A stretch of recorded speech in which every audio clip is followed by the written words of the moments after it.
And nandito na po tayo sa part 2 na ating Davao to Maramag vlog. Still on board Rural Transit 2979. So ipapakita ko po sa inyo ngayon guys ang ating biyahe from Quezon going to Maramag, Bukidnon. So pumapasok na po tayo ngayon sa Quezon Public Terminal. I think naabutan ko ito year 2004 if not mistaken, nung bago pa po siya mga guys. Kasi nung 2003 or 2002 wala pa po akong nakitang terminal o ganitong klaseng structure sa Quezon, kasi parang ticket booth lang yata yun siya mga guys, I don't know. Basta pagka year 2004 nung biyahe ko nung college days, nandyan na po yung structure na yan or itong Quezon Public Terminal. So palabas na po tayo nitong public terminal. Yung katabi po niya guys sa crossing na yon is yung dating kainan ng Rural Transit, which is ngayon nagsarado na rin kasi dinemolish na yung kainan guys. I don't know kung anong dahilan, siguro nag-change na naman ng business venture mga guys. So approaching na po tayo sa pinaka-poblasyon ng Quezon sa Bukidnon. So fun fact guys, ang dating pangalan ng Quezon guys is Kyokong, and dito rin yung birthplace ng Basmin Transit, isa sa mga homegrown na bus companies noong late 50s or late 60s mga guys. Nakita natin yan sa isang post sa Facebook, shinare po natin yan siya mga guys. So ito na guys ang poblasyon Quezon Bukidnon. So shout out po sa mga followers natin dyan sa Quezon Bukidnon. Ingat po palagi sa inyong mga biyahe or kung ano mang ginagawa niyo dyan sa ngayon mga guys. So sa mga commuters guys, sa mga first timer sa bus, hindi po basta-basta tayo bumababa dyan sa Quezon. Meron lang certain na bus stop mula terminal na pwedeng babaan ng mga pasahero. Pwede rin sumakay doon mga guys. Makikita nyo, hindi lang katagalan dito sa video na ito mga guys. Ang landmark niya is malapit dito sa stadium at saka simbahan. Ayan, kung makikita nyo sa bandang kaliwa. So yan po yung authorized bus stop mga guys.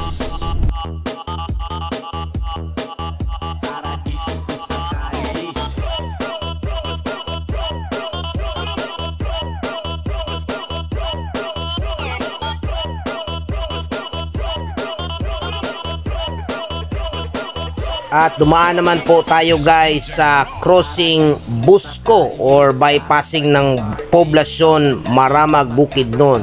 Diyan din po located ang Busco or Bukidnon Sugar Central Company. So shout out po sa taga Busco mga guys. Ingat po palagi sa inyong mga biyahe.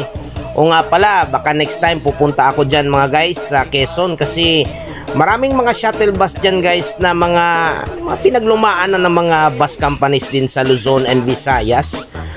Sarap puntahan at saka mag-vlog din sa mga units na ito na ginawa na lang shuttle service mga guys.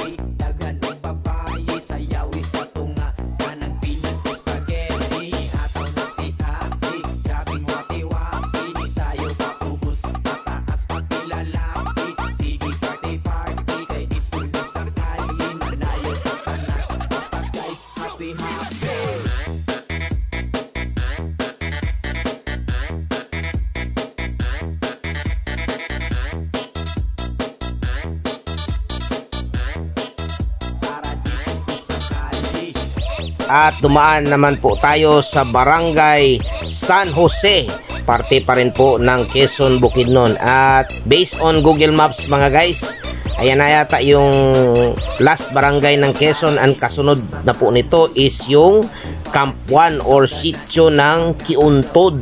Parte na po yan ng Maramag, Bukidnon.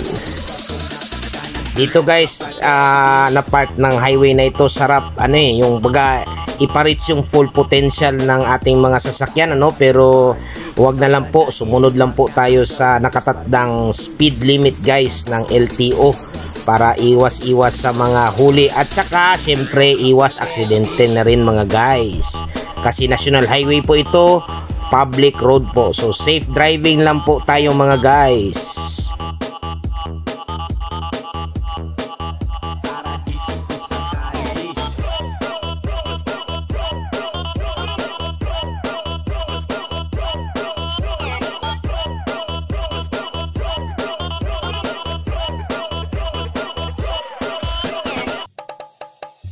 Disco sa kalye, tara party-party. Tawgan na inyong mga agaw o paryente. Sige na hatawi, daghan og babae. Sayawi sa tunga, kanang pinag-spaghetti. So ulitin ko guys ha, sa mga bagong naka-follow sa ating channel, ito pong video na ito ay fast forward lang po 2.5 times para mabilis po yung vlog natin.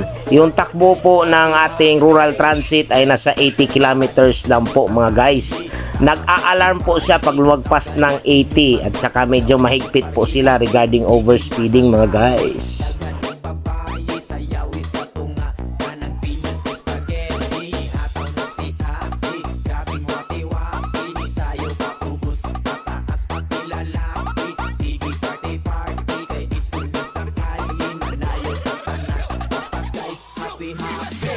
So itong tulay na ito guys, ang river po ito ay parte ng Pulangi River System mga guys. So ito po yung nag-generate ng ating electricity para sa, hindi lang sa Bukidnon guys, but para na rin sa buong Mindanao.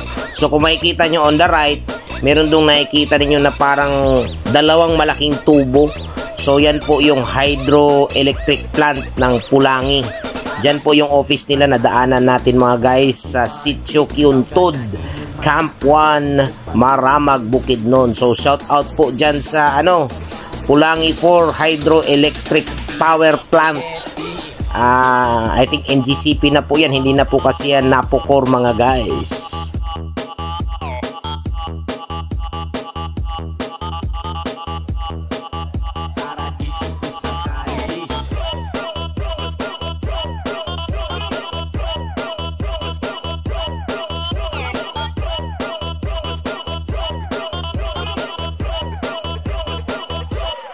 And approaching na po tayo sa pinaka-crucial na crossing points sa ating journey guys, ang crossing Camp 1, Maramag, Bukidnon. So ito po yung intersection guys. Kung papunta po kayo doon sa straight na daan, yan po ang papunta ng Kabakan or Carmen, North Cotabato. And kung pagawin naman dito sa dinaanan natin kanina is going to Davao mga guys. So malaki na po ang improvement ng Camp 1 mga guys ha. Pati na rin itong Sayre Highway ng Maramag.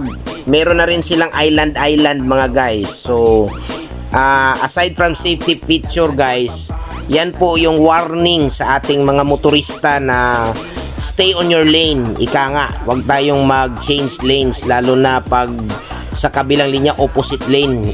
Medyo po yun guys, risky. Ginagawa lang po yun dati nung wala pang island, ginagawang overtaking na lane, which is ngayon hindi na po pwede mga guys. So ingat po palagi sa ating pagmamaneho guys, and hindi na po katagalan at malapit na po tayo sa bayan ng Maramag, Bukidnon. So wala na po akong sasabihin yan mga guys, kasi nagawa ko na yan before nung vlog natin from Don Carlos to Maramag way back in 2023 Shout out po sa ating mga followers dyan sa Maramag, Bukidnon.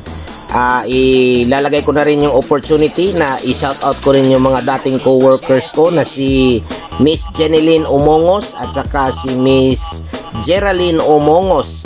Both married na yata yan sa ngayon, taga Tubigon, Maramag, Bukidnon. So ingat po palagi sa inyong mga biyahe. Ewan ko kung nasa Cagayan de Oro pa yung workplace ninyo mga guys. And then stay tuned po sa part 3 ng ating vlog guys, kasi sasakay naman po tayo ng another rural transit from Maramag going to Kalilangan in Bukidnon mga guys. So salamat po sa pagsubaybay sa ating mga vlog. Ingat po palagi sa ating mga biyahe at papasok na po tayo dito sa Maramag Public Terminal. So wala na po akong sasabihin dyan guys. Just watch and enjoy the video, and ingat po palagi sa ating mga biyahe.